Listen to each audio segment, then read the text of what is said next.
My name is R. Crosby Lyles, and this is News from the Can. Okay, so this is the mid-edit jump-in, where I'm going to tell you what the bottom line is so you can get on with your life and you don't have to watch the rest of the video. This is in my promise to you to not bury the fucking lead. You know what I mean? Let you get on with your life. Alex Karp is criminally misunderstood. I think he's actually not a bad guy. I kind of like the guy, actually. That's, full disclosure. If you shop Alex Karp's books, what you see here, this is his book right here. It's $18 on Audible. It's also on, I'm going to open up the Amazon thing here so I can read their review. This is not an endorsement necessarily of Amazon. It's available, and I'm just reporting on that. And by the way, me showing what's on the web, this is what I'm reporting on.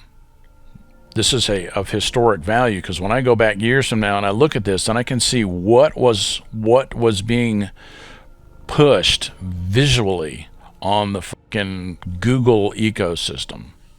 All the details on the screen, that's news. And so thereby it is fair use. It's all fair use. But that's essentially what I'm reporting on. By the way, that web, the whole entire web is surveillance and always has been.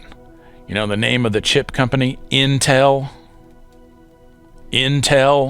Well, we need to get some intel on this, that, or the... It's human intelligence. And frankly, it's lazy. So, Alex Karp's misunderstood, but this is another little... This is one of the ways that they bury ideas. They bury people, ideas. They, meaning the military, industrial, big ag, petro, old money, horseshit. All these books are by different authors, except for this one. And he has a co-author in here, Nicholas W. Zimiska, if I'm pronouncing that correctly.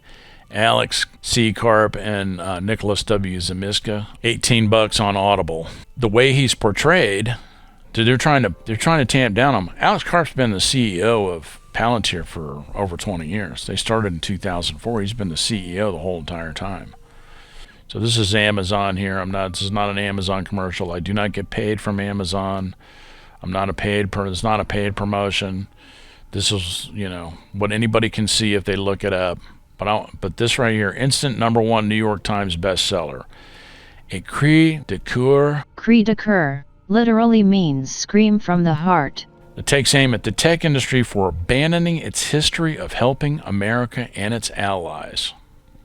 From the Palantir co-founder of one of Time's 100 most influential people of 2025 and his deputy, a critically acclaimed and sweeping indictment of the West's culture of complacency, arguing that timid leadership, intellectual fragility, and an unambitious view of technology's potential in Silicon Valley have made the U.S. vulnerable to an era of mounting global threats. Not since Alan Bloom's astonishingly successful 1987 book, The Closing of the American Mind, has there been a cultural critique as sweeping.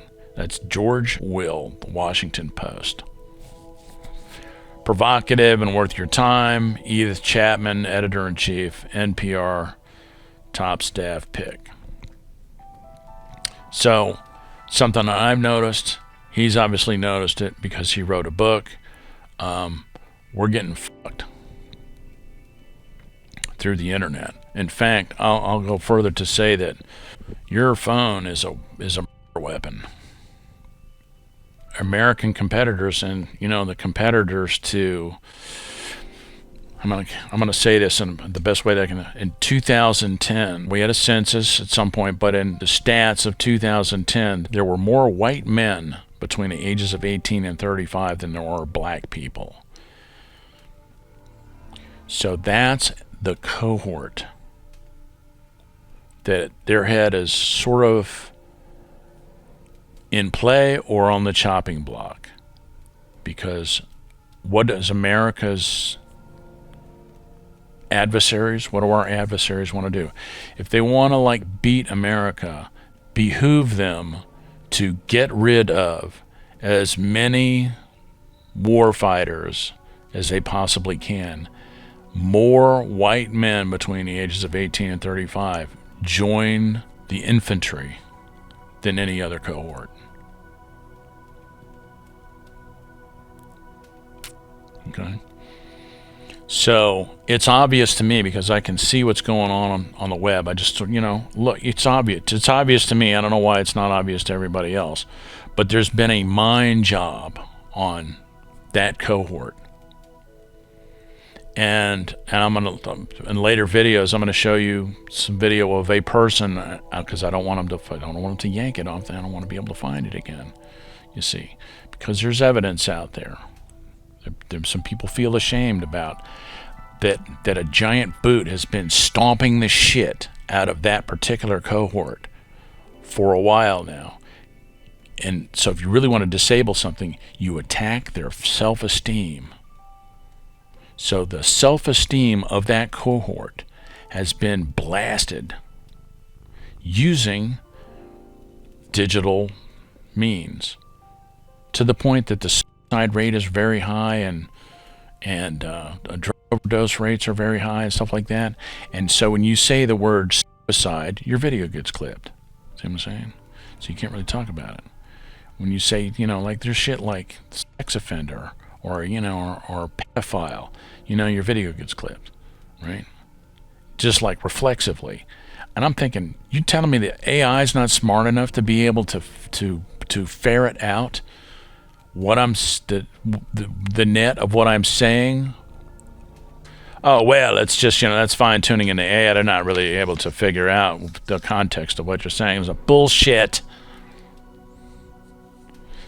So anyway, I haven't read this book yet, but I'm going to. And I'm going to recommend it to everybody out there to read this fucking book. So you can see what I'm talking about. Alex Karp is criminally misrepresented. They're trying to run him over with a steamroller.